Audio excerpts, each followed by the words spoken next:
ধানমন্ডিস্থ আওয়ামী লীগ সভাপতির রাজনৈতিক কার্যালয়ে আয়োজিত সংবাদ সম্মেলনে কোটা সংস্কার আন্দোলনকে ঘিরে বিনা উস্কানিতে সাধারণ শিক্ষার্থী সহ ছাত্রলীগের উপর হামলার তীব্র নিন্দা জানিয়েছেন আওয়ামী লীগের সাধারণ সম্পাদক ওবায়দুল কাদের। এই আন্দোলনের কুশীলব জামাত বিএনপি অপশক্তি তাদের স্বরূপ ইতিমধ্যে উন্মোচিত হয়েছে।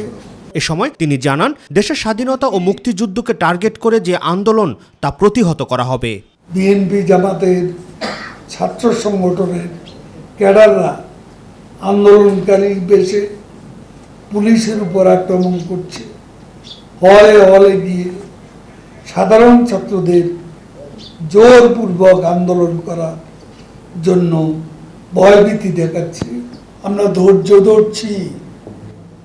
ধৈর্য ধরার অর্থ আমাদের দুর্বলতা নয়, সময় মতো যথাযথ অ্যাকশন নেওয়া হবে। বঙ্গবন্ধু কন্যা শেখ হাসিনার কারাবন্দী দিবস উপলক্ষে ঢাকা জেলা আওয়ামী লীগের আলোচনা সভায় আওয়ামী লীগের যুগ্ম সাধারণ সম্পাদক পররাষ্ট্রমন্ত্রী ডক্টর হাসান মাহমুদ অভিযোগ করেন, নির্বাচন বানচাল করতে না পেরে এখন কোটার ভিতরে ঢুকে পড়েছে বিএনপি জামাত। যারা এই রাজাকারের পক্ষে স্লোগান দিয়েছে, যারা এই স্লোগানে নেতৃত্ব দিয়েছে, আমি মনে করি তারা মুক্তিযুদ্ধের চেতনাকে ধারণ করে না।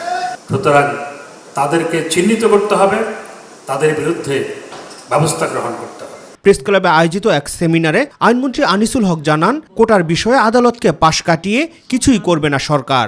আমরা সর্বোচ্চ আদালতকে সম্মান করে সর্বোচ্চ আদালত যেই রায় দেয় সেটা বিবেচনা করব, সেটা প্রতিপালন করার চেষ্টা করব। আমরা সর্বোচ্চ আদালতকে পাশ কাটাবো না।